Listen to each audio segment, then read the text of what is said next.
1971 वो साल जब पाकिस्तान के टुकड़े हो गए थे, जब पूरी दुनिया के सामने पाकिस्तान को भारत के सामने सरेंडर करना पड़ा था। लेकिन पाकिस्तान को हराना और पाकिस्तान के टुकड़े करना इतना आसान नहीं था। ये वो समय था जब अमेरिका और दूसरे बड़े देश भारत के खिलाफ खड़े हो गए थे। ये वो समय था जब पूरी दुनिया में भारत अकेला पड़ गया था। तब रूस ने भारत का साथ दिया और भारत से अपनी दोस्ती निभाई। हालांकि रूस और अमेरिका एक दूसरे के कट्टर विरोधी रहे हैं, यह भी एक कारण था कि रूस ने पूरी दुनिया के खिलाफ भारत का साथ दिया। आज मैं आपको हमारे मित्र देश रूस के बारे में बताने वाला हूं, जिसने 1971 के भारत पाकिस्तान युद्ध में भारत का साथ दिया था और पूरी दुनिया के खिलाफ जाकर भी भारत से दोस्ती निभाई थी। कहा जाता है कि रूस भारत का सबसे बड़ा मित्र है। लेकिन क्या आप जानते हैं कि किस तरह से रूस ने 1971 की लड़ाई में भारत का साथ दिया था? जिस समय पूरी दुनिया भारत के खिलाफ खड़ी हो गई थी, उस समय रशिया ही था जो भारत से अपनी दोस्ती निभा रहा था। आइए जानते हैं सबसे पहले बांग्लादेश की आजादी की जंग। पाकिस्तान ने भारत पर बार बार हमला किया है। पाकिस्तान हमेशा से ही भारत के टुकड़े करना चाहता है। 1971 के युद्ध से पहले बांग्लादेश पाकिस्तान का हिस्सा हुआ करता था, जिसे ईस्ट पाकिस्तान के नाम से जाना जाता था। पाकिस्तान के इस हिस्से में रहने वाले लोग हमेशा से ही पाकिस्तान के द्वारा कुचले जाते थे। ये लोग चाहते थे कि उन्हें पाकिस्तान के जुल्म सितम से आजादी मिल जाए। पाकिस्तान के लोग ईस्ट पाकिस्तान में रहने वाले लोगों और वहां के नेताओं को बिल्कुल भी अहमियत नहीं देते थे। इसीलिए सरकार में ज्यादातर लोग वेस्ट पाकिस्तान से ही चुने जाते थे, जिसकी वजह से ईस्ट पाकिस्तान के लोग वेस्ट पाकिस्तान से छुटकारा पाना चाहते थे। यही नहीं, ईस्ट पाकिस्तान में रहने वाले बंगाली लोगों को उर्दू को ही अपनी मुख्य भाषा चुनने के लिए कहा जाता था, जिसके कारण वेस्ट पाकिस्तान यानी बांग्लादेश में विद्रोह होने शुरू हो गए। पाकिस्तान ने इन विद्रोह को दबाने के लिए बल का प्रयोग किया। पाकिस्तान अपने खिलाफ उठने वाली हर आवाज को दबा देना चाहता था। पाकिस्तान जहां एक और ईस्ट पाकिस्तान के लोगों पर जुल्म ढा रहा था, वहीं दूसरी ओर वो भारत पर हमले की फिराक में भी था। पाकिस्तान को लगता था कि वो भारत को दोनों तरफ से घेर लेगा। पाकिस्तान को यह भी डर था कि ईस्ट पाकिस्तान के विद्रोहियों को भारत मदद कर रहा है। भारत भी इस बात को भलीभांति जानता था कि पाकिस्तान का दोनों तरफ होना भारत के लिए एक बहुत बड़ा खतरा है। इस तरह से भारत दोनों तरफ से दुश्मनों से घिर जाता। पाकिस्तान को लगता था कि वो 1948 की भांति भारत के कुछ हिस्से पर अपना अधिकार कर लेगा। तब तक अमेरिका बीच बचाव करेगा और जीते हुए हिस्से उसके कब्जे में रह जाएगा। लेकिन पाकिस्तान का यह दांव उल्टा पड़ गया था, क्योंकि इंदिरा गांधी एक सजग नेता थी और उन्होंने पाकिस्तान को ऐसा सबक सिखाया जिसे पाकिस्तान आज तक नहीं भूल पाया है। पाकिस्तान को अपनी आधी जमीन और सेना खोनी पड़ी। दूसरे विश्व युद्ध के बाद यह सबसे बड़ा मिलिट्री सरेंडर था। अब जानते हैं 1971 भारत पाकिस्तान युद्ध। पाकिस्तान युद्ध की तैयारी कर चुका था। अमेरिका जानता था कि अगर भारत और पाकिस्तान में युद्ध होता है तो भारत आसानी से जीत जाएगा, जिससे एशिया में उसका प्रभाव कम हो जाएगा। पाकिस्तान भी इस बात को जान चुका था कि अमेरिका युद्ध में भारत का साथ नहीं देगा। पाकिस्तान के हौसले बुलंद हो चुके थे। भारत ने जब अमेरिका से मदद मांगी तो अमेरिका ने इसे साफ इनकार कर दिया। 3 दिसंबर की रात को पाकिस्तान की तरफ से भारत पर हमला कर दिया गया। भारत इसके लिए पूरी तरह से तैयार था। पाकिस्तान ने भारत की 11 एयरबेस पर हमला कर दिया। 4 दिसंबर को भारत की तरफ से भी लड़ाई की घोषणा कर दी गई।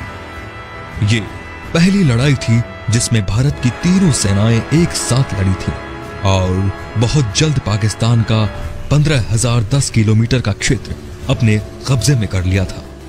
लेकिन यह लड़ाई भारत के लिए आसान नहीं थी, क्योंकि अमेरिका इस लड़ाई में पाकिस्तान के साथ था।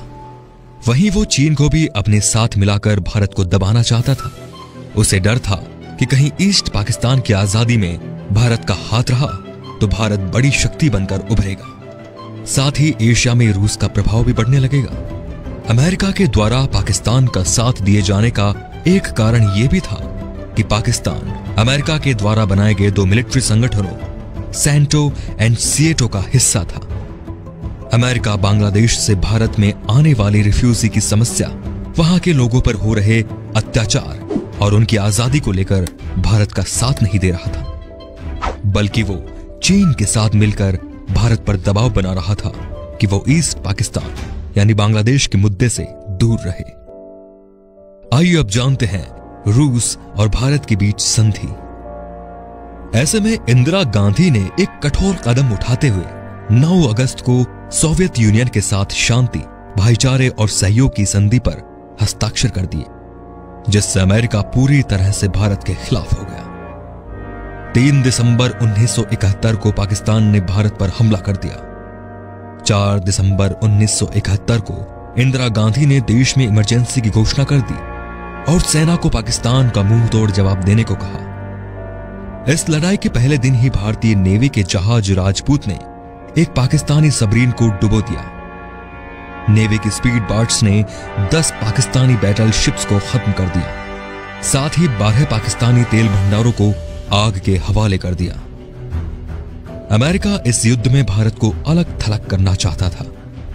इसलिए अमेरिका के राष्ट्रपति निक्सन ने चीन को भारत पर हमले के लिए उकसाया।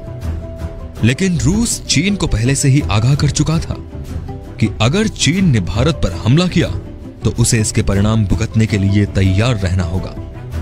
पाकिस्तान के सैनिक इस आस से लड़ रहे थे और उन्हें कहा गया था कि चीन भारत पर हमला कर देगा तो भारत की सेना का उनकी ओर आगे बढ़ना मुश्किल हो जाएगा। लेकिन चीन ने इस लड़ाई में कभी भाग नहीं लिया। अब जानते हैं अमेरिका का भारत पर दबाव। 9 दिसंबर को अमेरिका के राष्ट्रपति निक्सन ने एयरक्राफ्ट कैरियर यूएसएस एंटरप्राइजेस को बंगाल की खाड़ी में भेज दिया ताकि भारत को डराया जा सके। उस समय तक अमेरिका को लग रहा था कि चीन भारत पर अटैक करेगा, जिससे भारत को चारों ओर से घेरा जा सकेगा। इस तरह भारत पाकिस्तान की ओर बढ़ना बंद कर देगा। लेकिन चीन रूस की धमकी की वजह से युद्ध में नहीं कूदा। 10 दिसंबर को ब्रिटेन का एयरक्राफ्ट कैरियर ईगल भी भारत को घेरने की रणनीति से चल पड़ा। अब जानते हैं 1971 की जंग में रूस का आक्रमण। तब रूस अपने जहाजों के बेड़े के साथ बंगाल की खाड़ी में उतर जाता है और ब्रिटेन के एयरक्राफ्ट कैरियर ईगल पर नजर रखता है। रूस ईगल का मुकाबला करने के लिए अपने न्यूक्लियर सबमरीन एंटीशिप मिसाइल्स को भी उतार देता है। रूस के इस रुख को देखकर ब्रिटिश सेना पीछे हट जाती है। रूस अमेरिका के एयरक्राफ्ट कैरियर का रास्ता भी पूरी तरह से रोक लेता है। उनका एक ही लक्ष्य रहता है कि अमेरिकी जहाज किसी भी भारतीय मिलिट्री बेस को निशाना ना बना सके। रूस की हर मिसाइल के निशाने पर अमेरिकी एयरक्राफ्ट था। रूस के मिलिट्री कमांडर अपने सबमरीन और जहाजों को अमेरिकी एयरक्राफ्ट के बिल्कुल नजदीक ले जाते हैं ताकि अमेरिका के जासूसी सैटेलाइट्स उन्हें अच्छे से देख लें और उन्हें अंदाजा हो जाए कि रूस अपने न्यूक्लियर सबमरीन के साथ उनके सामने है। इस तरह अमेरिका भी रूस के आक्रामक रवैयों को देखकर वापस चला जाता है। अब जानते हैं श्रीलंका की भूमिका। इस लड़ाई में श्रीलंका ने भी पाकिस्तान की मदद की थी। पाकिस्तान के जहाज श्रीलंका के एयरबेस पर फ्यूल भरवाते थे, लेकिन जब अमेरिका, चीन, ब्रिटेन जैसी दुनिया की महाशक्तिशाली सेनाएं भारत के खिलाफ थीं, उस समय रूस ने न केवल भारत का साथ दिया बल्कि पूरी दुनिया को अपनी ताकत का लोहा मनवा दिया। अब जानते हैं पाकिस्तान का आत्मसमर्पण। वहीं भारत की प्रधानमंत्री इंदिरा गांधी ने भी दुश्मन के दुश्मन को दोस्त बनाकर अपनी कुशल रणनीति का परिचय दिया था। 16 दिसंबर को पाकिस्तान ने भारत के सामने आत्मसमर्पण कर दिया, लेकिन उस लड़ाई के जख्म पाकिस्तान कभी नहीं भूल पाएगा।